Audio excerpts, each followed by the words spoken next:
할렐루야. 사랑하는 대강의 가족 여러분, 오늘 하루도 하나님의 말씀과 동행하는 삶이 되길 소망합니다. 오늘 함께 나눌 하나님의 말씀은 로마서 12장 13절 말씀입니다. 성도들의 쓸 것을 공급하며 손 대접하기를 힘쓰라. 아멘. 교회는 공동체입니다. 이 교회 공동체는 세상의 공동체나 단체와는 다릅니다. 교회를 이루고 있는 모든 성도들이 유기적으로 끈끈하게 하나로 연결되어 있는 것을 말합니다. 그런 의미에서 교회를 몸에 비유를 합니다. 이 몸은 하나지만 몸은 여러 가지 요소로 구성되어 있습니다. 팔도 있고 또 다리도 있고 발가락도 있습니다. 그리고 몸 안에는 여러 가지 장기들이 있습니다. 그리고 이 모든 것이 어우러져 하나의 몸을 이룹니다. 그리고 내가 되는 것입니다. 마찬가지로 교회를 몸에 비유한다면 교회 안에도 많은 지체가 있습니다. 남자도 있고 여자도 있고 또 노인도 있고 아이들도 있습니다. 그런데 이 모든 사람이 모여 하나의 교회를 이룹니다. 하나가 되는 것이죠. 그런데 이렇게 하나가 되었다라는 말은 말로만 하는 것이 아니라 함께 느끼고 함께 살아가며 함께 나누는 것을 말합니다. 한 교회 안에도 살아가는 모습과 형편은 각 가정마다 또 개인마다 천차만별입니다. 잘 사는 사람이 있는가 하면 못 사는 사람도 있고, 건강한 사람이 있는가 하면 병든 사람도 있고, 많이 배운 사람이 있는가 하면 배우지 못한 사람도 있습니다.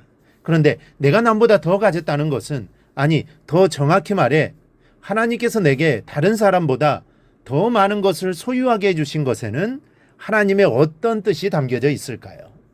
또 다른 사람이 갖지 못한 건강을 축복으로 주신 것은 무슨 뜻이며, 또 다른 이들보다 더 배우게 하신 것은 무엇을 나에게 기대하시는 것일까요? 그리고 가진 내 곁에 못 가진 이들이 있고, 또 배운 나의 이웃에 못 배운 분들이 살며 건강한 내게 병든 이들이 눈에 띄는 것은 무슨 의미이겠습니까? 바로 공동체라는 말 안에 이 의미가 담겨져 있습니다. 이 공동체라는 것은 예수 안에서 하나가 되었다는 것입니다. 그리고 예수 안에서 하나가 되었다는 것은 예수님의 사랑 안에서 서로의 부족함과 아픔과 고난을 함께 느끼는 것입니다. 그리고 내 것을 내 것이라 하지 않고 예수의 이름으로 함께 나누며 이런 높고 낮은 차이를 서로 고르게 나가는 것을 말합니다. 도시에 이름 있는 어느 교회에 교통사고로 부모를 잃고 두 동생들을 건사하는 중학교 1학년 여자아이가 등록을 했습니다. 이 소녀 가장인 셈이죠. 이 소녀는 또래 아이들의 눈길이 싫어서 어른 예배에 참석했고, 하나님께서 자신과 동생들을 보살피시고 또 훌륭하게 성장하게 해주기만을 기도했습니다. 몇 달 흐른 후에 교회에서 이 사실을 알게 되었습니다. 그리고 나서 교회 구제부에서 장로님과 지사님 몇 분이 구제부에 책정된 예산 중에 불이웃 돕기에 배정된 항목에서 20만 원을 빼어내서 이 아이의 집을 방문해서 거창하게 전달을 하고 돌아왔습니다.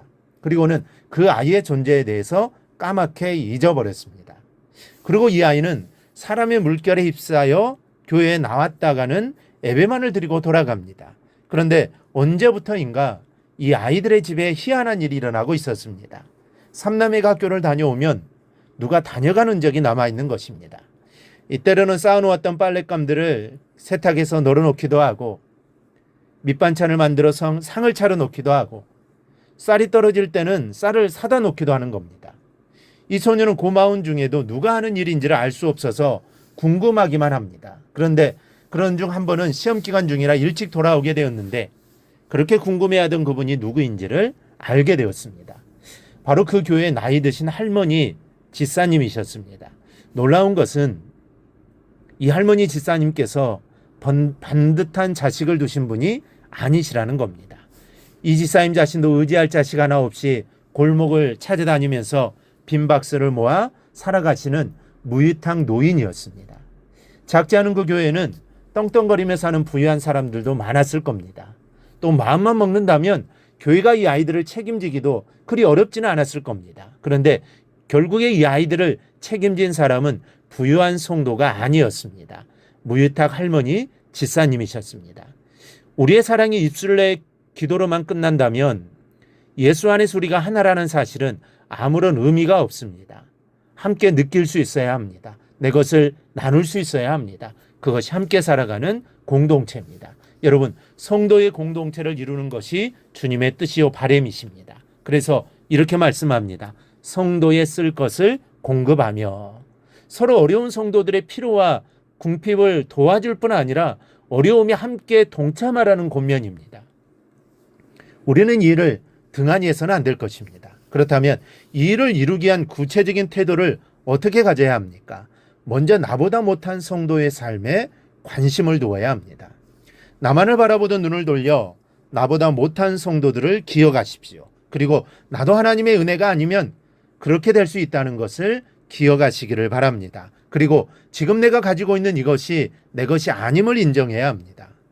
하나님께 주시지 아니하면 있을 수 없었던 것이고, 지금도 하나님께서 원하시면 한순간에 거두어 가실 수도 있습니다. 그러니 내 것이 아니죠. 그러니 내 것을 어디에 써야 하는가를 하나님께 물어야 합니다.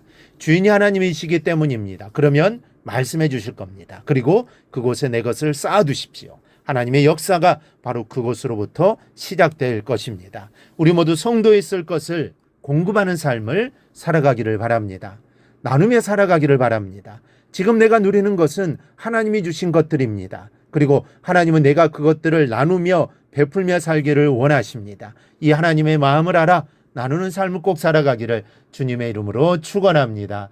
오늘 묵상한 말씀을 굳게 잡고 삶으로 실천하며 살아내는 대강의 모든 성도들이 되기를 축복합니다.